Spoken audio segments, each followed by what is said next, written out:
Hello friends, તમારું સ્વાગત છે અમારી ચેનલ સિમ્પલ ગુજરાતી રસોઈમાં। તો આજે આપણે બનાવવાના છે આથેલા મરચાં। તમે જોઈ શકો છો જેવા લગ્ન પ્રસંગોમાં હોય છે ને તેવા જ આથેલા મરચાં આજે ઘરે ટેસ્ટમાં બનીને તૈયાર થયા છે।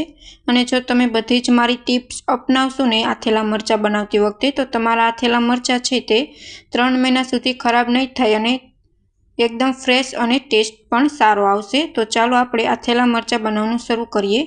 તો સૌથી પહેલાં જ્યારે તમે આથેલા મરચાં બનાવવાના છો ત્યારે તમારે મરચાં છે જે બજારમાં લેવા જાઓ ત્યારે એકદમ કડક લેવાના છે, કેમ કે મરચાં હોય છે તે અમુક ડાઘવાળા કે પોચા હોય છે, જેના લીધે તમારું આથેલા મરચાં છે તે ખરાબ થવાની શક્યતા હોય છે। એટલે જ્યારે તમે મરચાં લેવા જાઓ બજારમાં ત્યારે એકદમ કડક મરચાં લેવાના છે।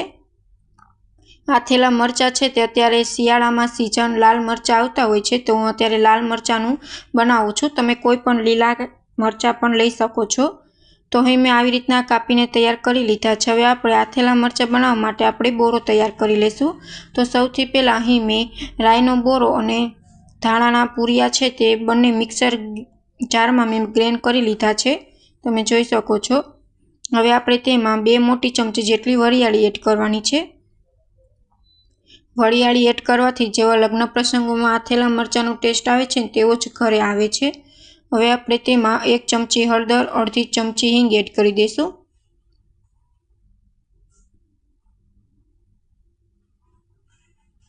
અને અહીં 1 મોટી ચમચી જેટલી ખાંડ ઉમેરી છે। ખાંડ ઉમેરવાથી તમારા આથેલા મરચાં છે તે ટેસ્ટમાં એકદમ મેન્ટેન થઈ જાય છે, તીખા અને ખાટા મીઠા બનીને તૈયાર થાય છે, જેથી ટેસ્ટ બહુ સરસ આવે છે।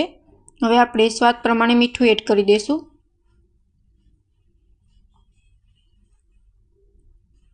બધું જ સારી રીતના હાથથી મદદથી મિક્સ કરી લેશું।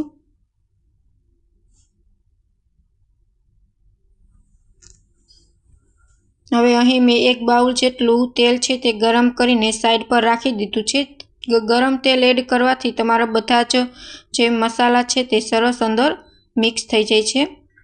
તો અહીં મેં જેમ જરૂર પડે તેમ આપણે તેલ ઉમેરશું। 1 બાઉલ તેલ મેં ગરમ કરેલ છે, જરૂર પડે તે પ્રમાણે આપણે એડ કરશું, વધુ પડતું બહુ તેલ એડ નથી કરવાનું।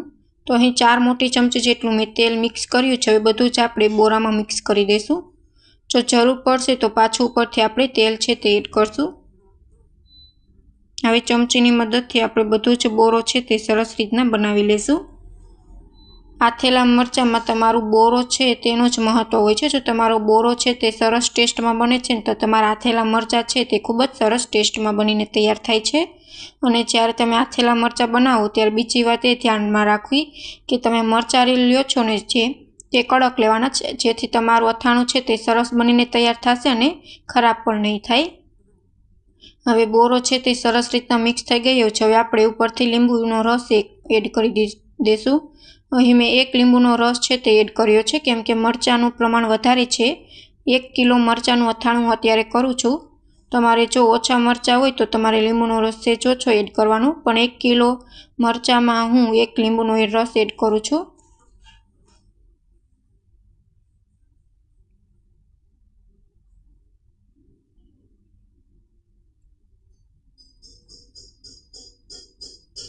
હવે અહીં છે તે બોરો તૈયાર છે। હવે આપણે 15 થી 20 મિનિટ સુધી આપણે સાઈડ પર રાખી દીધો હતો અને 15-20 મિનિટ થઈ ગઈ છે। હવે આપણે મરચાં છે સુધારેલા છે એકદમ કડક, અંદરથી બી પણ મેં કાઢી લીધા છે। જો તમારે તીખું પસંદ હોય તો તમે ન કાઢો તો પણ ચાલે, પણ આવી રીતના જો તમે બી કાઢી લેશો ને તો તમારું અથાણું છે ને તે ખરાબ નહીં થાય।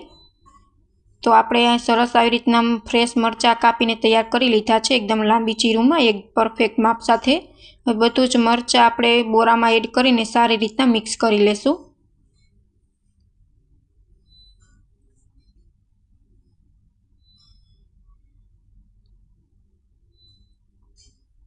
જો તમને અમારી રેસીપી ગમે તો ચેનલને લાઇક કરજો, શેર કરજો અને સબસ્ક્રાઈબ કરજો, અને કમેન્ટમાં જરૂર કમેન્ટ કરીને જણાવજો કે તમને અમારી રેસીપી કેવી લાગી।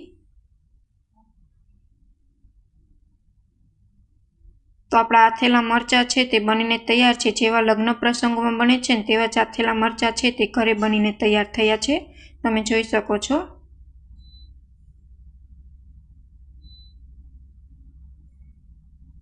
ઇન્સ્ટન્ટ આપણે આથેલા મરચાં છે તે બનાવીને તૈયાર કર્યા છે। મરચાંને આપણે કોઈ સૂકવવાની ઝંઝટ વગર જ આપણે અથાણું તૈયાર કર્યું છે raita મરચાંનું।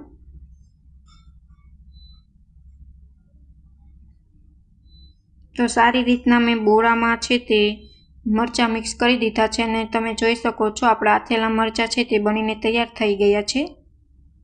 Thank you for my watching video.